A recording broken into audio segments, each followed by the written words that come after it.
بسم اللہ الرحمن الرحیم۔ رمضان شریف کا مہینہ شروع ہو رہا ہے۔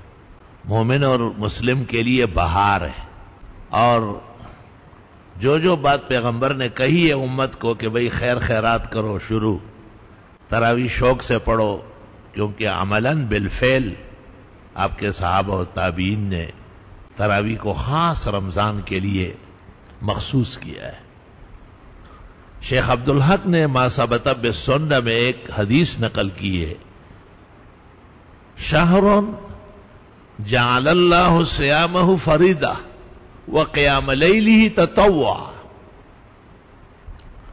رمضان شریف کے مہینے کا روزہ جس طرح خدا نے فرض کیا، ان راتوں کی قیام اللیل بھی اللہ کی طرف سے مقرر ہے اور سنت ہے۔ علماء فرماتے ہیں کہ رمضان شریف کی راتوں میں سب سے بہترین عبادت تراویح ہے۔ حنفیہ نے کتب میں لکھا ہے سنت مؤکدہ ہے۔ وجزاهم اللہ عنا وعن هذه الامة احسن الجزاء۔ قیام اللیل 8 رکعت ہوتی ہے سونے سے پہلے، اور تہجد 12 رکعت ہوتی ہے، تو 8 اور 12 20۔ اس لیے اس کے بعد امام جماعت کے ساتھ وتر پڑھا لیتے تاکہ لوگ فارغ ہو جائے۔ لوگوں کو عقل نہیں ہے، وہ پھر شروع ہو جاتے۔ گل محمد عقل لو یا خزانہ دا چاہے خزانہ چاہ خسوی بادشاہ بوی آبیا شروع شی تو پوچھنے کہ خجی نفل نشتا اوکا ڈیروں کا خارق پورا کا خبر۔ اسلام نے پورا نظام بنایا، ہر نفل ہم پر ہے، لیکن رمضان کی رات کے جو نوافل ہے، ایک تو اس کو سنت کر دیا، بڑھا دیا اس کو، پھر اس کی تعداد بڑھائی، 2 4 6 8 10 نہیں ہے، غلط فہمی کا شکار ہے، 20 رکعت ہے۔ 20 لیلتن کی حدیث بخاری میں علماء کہتے ہیں اصل میں 20 رکعتن، راوی کو سخت متشابہ لگ گیا۔ چاروں ائمہ جمہور محدثین 1400 سالہ امت مسلمہ 20 رکعت تراویح سنت مان چکی ہے۔ حرمین شریفین میں جب سے اسلام آیا ہے اور پیغمبر مصطفیٰ احمد مجتبیٰ صلی اللہ علیہ وسلم کا مصلی بچھا ہے اور اس پر فرض نمازیں پڑھائی گئی، اس وقت سے لے کے آج تک 20 رکعت تراویح ہے۔ وَكَفَى بِهِ حُجَّةً وَدَلِيلًا وَبُرْهَانًا، جاننے کے لیے اتنی بڑی دلیل کافی ہے۔ حضرت عمر رضی اللہ عنہ کے زمانے میں رأى الناس متوزعین، موطا مالک میں ہے، آپ نے دیکھا کہ لوگ جگہ جگہ کھڑے ہیں، 2 4 آدمی آگے امام، پھر 2 3 آدمی آگے امام۔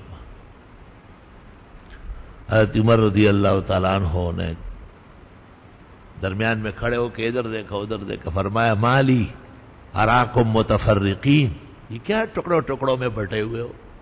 وانتم اصحاب رسول اللہ، صحابہ ہوگا، حل اجمعکم تحت قارئ واحد، ایک قاری کے پیچھے پڑا کرو۔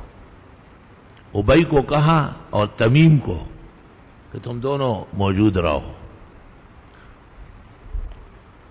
اور فتاوی عالمگیری جلد اول فصل فی قیام رمضان میں ہے، کان عمر یصلی بالناس المکتوبہ، عمر فرض خود پڑھا لیتے تھے، پھر کبھی ابی کبھی تمیم تراویح پڑھا کے وطروں کے لیے عمر خود آگے ہوتے تھے۔ عالمگیری جلد اول فصل فی قیام رمضان، 500 فقہاء و مفتیین نے یہ نقل کیا ہے۔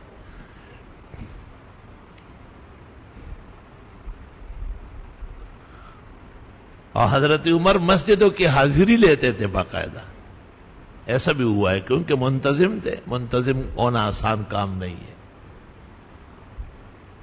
اور نصیحت کرتے تھے لوگوں کو کہ بس یہ فرض نماز کے بعد تراویح کی جماعت کیا کرو، اور یہی امام تمہیں وتر پڑھا لے۔ کچھ لوگوں نے اجازت مانگی تھی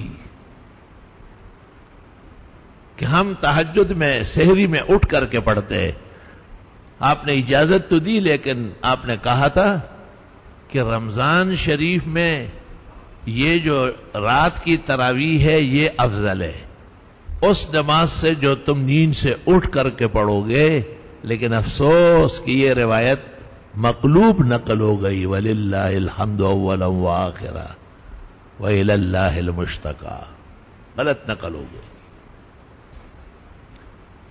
نقل اس طرح ہو گئی کہ وہ جو سو رہے بعد میں اٹھ کے پڑھیں گے وہ بہتر ہے ان لوگوں سے۔ خود عمر فرض اور وتر پڑھا رہے، 2 صحابہ سے 20 رکعت پڑھا رہے، مسجدوں کے حاضری لے رہے، جہاں کئی متفرق جماعتیں کا ایک اکٹھے ہو جاؤ اور پھر عمر کہے کہ سحری میں کون اٹھتا ہے؟ وہ تو سحری کھانے کے لیے اٹھتے ہیں۔ اللہ تعالیٰ امام بخاری کی قبر پر رحمتوں کی بارش فرمائے۔ انہوں نے عنوان بالکل سیدھا رکھا ہے کہ قیام رمضان افضل ہے نیند سے۔ الحمدللہ۔ جزاک اللہ خیر۔ آگے زیادہ سے زیادہ شیئر کریں اور ہمارے چینل کو سبسکرائب کریں۔